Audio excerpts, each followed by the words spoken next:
अहानबदा social media दगी लोखचरगा Manipur news update page ना अपडेट अमखक पिरगली मदुदि मैतैगी मथक्ता लांदानाबा पेन्यांग कुकी खुलगी नुपिसिंग अतोपा मफमदा थैदोक्तुना थमख्रे मथंगदा एटी गी लुसिंग पुरे कोरोंगान खुमन्ना पोस्ट अमखक शेयर तौरगली मदुदि कौब्रू इपा इमागी शक्तम कुकी सिंगना क्रॉस अमदि फिराल युंगसिनखिबा तांखुल कबुई इचिल नाउसिंगा पुन्ना सत्मिनबा कीबदो नखोइगिसु सरुग यावबनी इचिल नाउसिंग असुमना अपडेट तौरगले खुलंगाक्पा सिंग एक्शन लौखतनबगी मतंगदा उकिल अनिना थारखिबा PIL हाई कोर्ट ना एडमिट तौरकले CS बिजोय पाओसी कंगला फाउदगी लोखचबने स्टेट असिदा लॉ एंड ऑर्डर फेल ओइदना था तरामाथोय हेना अखोगी खुनाय असि मुथतके हाइना तौरकपा लाल असिना मरम ओइरगा पेरिफेरी एरिया दा अखोगी खुलंगाक्पा वॉलंटियर कियामा नोंमै लाकपा फोइबा तौदना लैबाक कलकलिबा सिंग असि फाबा पुनबा तौदनबगी मतंगदा उकिल नहा अनिना थंगतखिबा PIL मा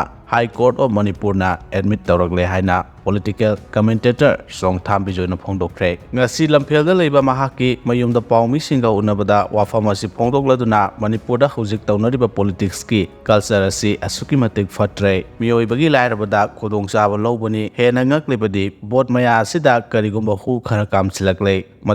maduda bot pi drabadi nakhogi khulai pharagani jail yoragani haibana chingba akibada yumfam oiba politics kaya masanare masida kari amata thajabigano ukil ani asina थाखेबा PIL asi Manipur सरकार अमदि भारत सरकार की मथक्तने PIL असि मरोइबा वाफमदे खुलंगाक्पा सिंग अमदि मखोगी ममा मपा सिंगी वखलदा चिंगनाबा पुनमक पिकअप तौरगा पुथोकपनि अदुना इमुंग मनुंगदा मसिदा किबा चिंगनाबा लैरबदि पुनमक थादोकपियो PIL असि मतुंगिना मखोइबु ngak सेनाबा अमदि action लौखतनबा वाफम कया यावरि हाइखि